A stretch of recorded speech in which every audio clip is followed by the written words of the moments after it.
As Miriksal Sloka looked out over the vast expanse of space from his command post, he couldn't help but reflect on their countless conquests.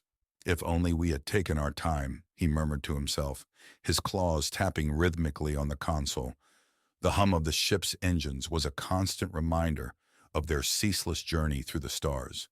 He turned to his second-in-command, Yarrick, who stood silently nearby. "Yarrick," Miriksal began, "do you ever wonder what might have happened if we had studied our enemies more closely? If we had learned about them, looked into their history?" Yarrick frowned, puzzled. "What do you mean, sir? We've always been thorough in our conquests. It's how we've managed to expand the Imperium to nearly 1,000 worlds." Miriksal sighed, his gaze distant. "But who were they to us, Yarrick? The Starwalkers? They seem so small, mere beasts compared to us. How could we have seen what would happen?" Yarrick nodded slowly. "I see your point, sir. We never really saw them as equals, did we? Just another species to subdue." "Exactly," Miriksal agreed, his voice tinged with regret. "Hundreds of times we had done the same thing, and every time the result was the same. They submitted or were destroyed, and we moved on. But this time was different." Yarrick's eyes widened. "You mean the humans?" Miriksal nodded grimly. "Yes, the humans. This one time will mark us forever in history as monsters, tyrants, slavers, and destroyers. And the worst part? We did nothing different than before."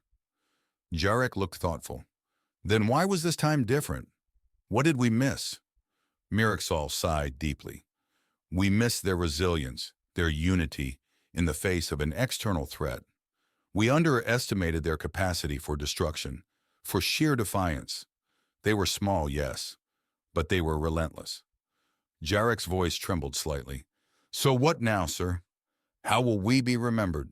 Miriksal turned to face Yarrick fully, his eyes filled with a mixture of sadness and determination. "We will be remembered as fools, 1,000 worlds and trillions of beings united under our banners, and yet our legacy will be that of foolish creatures who let an even greater evil loose on the galaxy." Yarrick shook his head. "Is there nothing we can do to change that?" Miriksal placed a reassuring hand on his shoulder. "Perhaps not now, but we can learn from this. We can teach others to respect and understand those they seek to conquer. Maybe then we can prevent another catastrophe like this."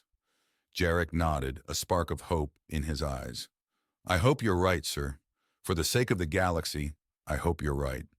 As they stood in silence contemplating the weight of their actions, the vastness of space stretched out before them, a reminder of the many worlds they had touched and the many lives they had forever changed. "I don't have much time. I write this manuscript quickly, my claws shaking with fear for the first time in 100 planetary cycles. Not since my youth and my first battles have I felt this kind of fear. But unlike then, this fear holds no excitement, no anticipation, only dread and a reluctant acceptance of the fate we have brought upon ourselves. The deeds that will lead to my people's removal from the galactic stage, and which I write about in these last few partial cycles before their arrival. I aim to be brief, and hopefully, if fate favors me, this manuscript might be sent before they arrive. If not, I hope it might survive what they do to my body and my home. My name is Miriksal Sloka, a Wyarna. We are a proud race. Our ancestors were the top predators of our world. This heritage drove our expansion and control of a dozen other spacefaring species. But our control was not harsh. We helped those who showed their strength. We respected strength, skill, and ferocity above all else. And those species that proved themselves were raised almost as brothers, though still beneath us in the Imperium hierarchy. Other races, the cowardly herds or pre-space beings, were treated as tools. They were not our equals. They could never be the equals of even our second-tier species. They were like beasts, and we treated them as such. The Imperium was huge and strong, with nearly 1,000 worlds and many races at its top, and hundreds more at its base. It was a pyramid of power built on the idea of an apex predator's mindset. This view blinded us, making us believe there was no other way. For nearly 4,000 years, things had gone this way. Among the other vast territories controlled by other species or groups, There was no other way. The strong ruled and the weak obeyed. I spent my first decades learning for the sake of learning, which was rare among the Wyarna. Even now, as I write on my last day, instead of preparing to defend my home, few of my kind think as I do. I believe that every species works differently, sometimes in small, almost unnoticeable ways. This drove me to study those differences. Why do herd animals not fight back after being beaten? Why do predators sometimes yield to stronger forces instead of fighting to be dominant? I asked too many questions, it seems. My reward was a post on a survey flotilla, a dull and boring job. We traveled the stars, cataloging resource deposits, marking habitable and barren worlds, and mapping hazards. The monotony was only broken by inhabited worlds. But even then, a kind of sadness stayed with me. Those were the worlds we spent the most time near, watching and studying their inhabitants. Non-sentient races were quickly marked and then ignored, but sentient ones needed study. In my time as a survey officer, I saw only 3 new sentient species.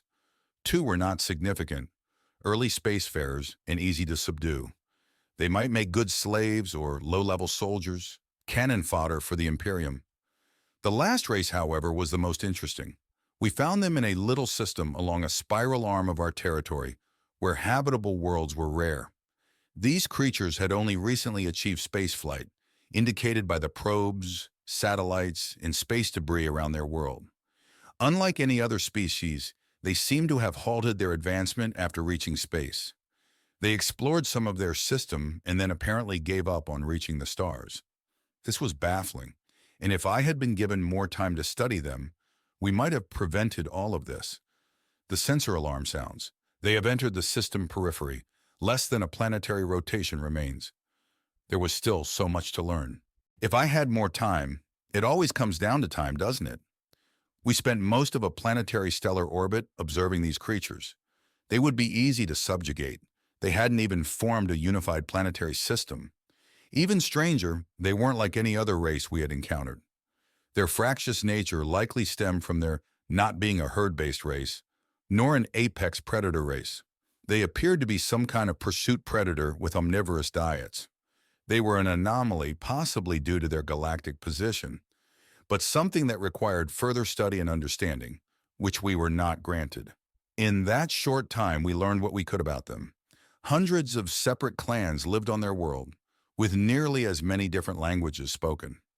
If anything would be a problem for their subjugation, it would be the need for a force to visit every clan and a program to translate every language. Their population was a mere speck compared to the Imperium and the might we could bring to bear, and eventually did. 2 of their planetary orbits later, I returned with the Conquest fleet. Our admiral, a noble and pompous example of our species, had requested me for my first-hand observations. He did not care about their unique nature or what might be gained from their study. He only wished for the honor of enslaving another species for the Imperium. Admiral Siuma stood by as we bombarded some of their densest population centers. We didn't wish to destroy their population. It was needed if they were to be a labor race. But to send a lesson, some of them had to be wiped away. Even as we did so, our data experts rapidly invaded their networks, copying and stealing everything they could find, everything we would later learn we needed to study. It is not often that we look back on our mistakes, nor even admit to them. But here we had failed to properly understand our prey and what they would do in response to our actions. It was a response we had never even thought possible, having been united long before we ever reached space. Only moments after our strikes destroyed their cities, great pillars of flame erupted into the sky, and these creatures roared their defiance at us. It was almost laughable that they fired missiles at us. What warhead could damage a starship's shields? It was pitiful, and we watched as those missiles slowly rose, clawing their way on chemical fuel out of their dense gravity, and we swatted them away by the hundreds, contemptuously. Again, had we understood the nature of our prey, things might have been different. But who had ever thought of such a thing? No species needed to make such weapons as the ones we encountered. All known species had left their gravity wells united, a single solid front as they reached into their heavens and spread amongst the stars. Even then, what use were the weapons we found? The expense of creating them, especially for a divided race such as this, must have been astronomical. There were more efficient ways of bombarding a planet, cleaner ways. A rock from space will impact with even more speed, cause even more destruction, and leave only a crater as its evidence. This race had done something different, something insane. They had harnessed nuclear power and put that onto a missile that they had never intended to use against another race, a missile intended fully for use within their own atmosphere on their own people. It was insane, but they had done it, and only a short period of time to look would have told us so. Instead, we swatted aside their missiles with contempt, secure in our arrogance that nothing these primitives had could harm us. And as the first of our ships were struck and their shields flashed and flickered away, we were stunned. Surely some accident had happened. Then it happened again and again and again, and we watched from our command carrier as almost the entire invasion fleet was wiped away. A disaster that could not be repaired on our admiral's honor. We had no reaction for this, no contingency. This didn't happen, except there we were, standing on the bridge of our carrier, watching as dozens and then hundreds of warheads blotted away our ships in blinding boils of light. These crazy creatures had harnessed the power of the sun for their weapons, at insane costs, for an insane reason, and we now learned about this at our great cost. Admiral Siuma ended his life before the planetary rotation was over, before even the last of the missiles had detonated, taking with them nearly the entirety of our fleet, leaving all the rest bleeding wrecks, only a few capable of travel. The Admiral's successor had no more direction, no clue on how to react, and so we ran, fleeing from that world's insanity lest another storm of missiles reach up to blot us away, taking away the Imperium's only source of warning. That was what we told ourselves, but it was fear, pure abject horror that drove us. When a predator faces something that it knows cannot be true, that it knows it cannot face and survive, then it runs and waits and comes back another day when it is stronger or more plentiful. We were no different than our ancestors, so we ran straight back to our emperor, hoping he might have a solution. But that retreat was more of a crawl. Our surviving ships were heavily damaged, and it took nearly a dozen standard planetary cycles to even reach our frontier. That journey gave me something precious. Time. The time I had begged for, needed to understand these creatures. Our databanks survived their attacks, and vast amounts of information we had taken from their networks sat translated before me. Day after day, I pored over their history, their words, and their ideals. I learned what they called themselves, and even the names of their great clans, these humans. And I shuddered at what I discovered. We had interrupted what I can only describe as a cosmic intervention. Our meddling had awakened one of the most violent, fast-breeding species from a self-imposed restraint. The history of the Imperium is filled with short wars, unifications, conquests, and subjugations, but nothing compared to the wars listed in humanity's history. They fought wars over the smallest of things. They fought over rocks, dirt, ideals, and words. They needed only the slightest excuse, and based on their history, humanity would fight over it. Their species had fought so many wars, kept itself so divided, that they were only in their infancy in terms of spaceflight when they should have already been colonizing their neighboring stars. That division had kept us safe. The more I read about them, the more worried I became. If only I had known what they were doing, that worry would have shifted into abject terror.